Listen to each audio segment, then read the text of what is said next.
ഈശോ മിശിഹായ്ക്ക് സ്തുതിയായിരിക്കട്ടെ.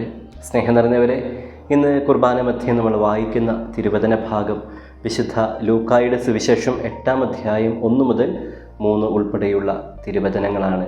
ഗ്രാമങ്ങളിലും പട്ടണങ്ങളിലൊക്കെ ഈശോനാഥൻ ചുറ്റി സഞ്ചരിച്ച് ദൈവരാജ്യത്തിൻ്റെ സുവിശേഷം പ്രഘോഷണം തൻ്റെ പ്രിയപ്പെട്ട ശിഷ്യരോടൊപ്പം ചെയ്യുന്നതാണ് ഇന്നത്തെ തിരുവചനത്തിൽ.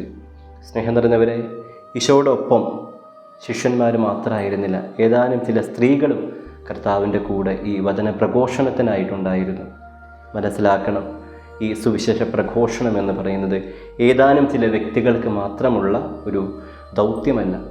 ആരാണോ ഈശോയിൽ വിശ്വസിക്കുന്നത്, മാമോദിസ സ്വീകരിച്ചത്, അവരുടെ ദൗത്യമാണ് ഈശോയുടെ വചനം മറ്റുള്ളവർക്ക് കൊടുക്കുക എന്നത്. രണ്ടാമതായിട്ട്, ഈ സ്ത്രീകളൊക്കെ കർത്താവിൽ നിന്ന് പലതരത്തിൽ അനുഗ്രഹങ്ങൾ സ്വീകരിച്ചവരാണ്. അവരൊക്കെ ഈശോയെ അനുഗമിച്ചു എന്നത് വളരെ പ്രധാനപ്പെട്ടൊരു കാര്യം തന്നെയാണ്. നമ്മളും നമ്മുടെ ജീവിതത്തിൽ ഒരുപാട് അനുഗ്രഹങ്ങൾ സ്വീകരിക്കുന്നവരാണ്. ഈശോയെ അനുഗമിക്കുന്നുണ്ടോ എന്ന് ചിന്തിക്കുക.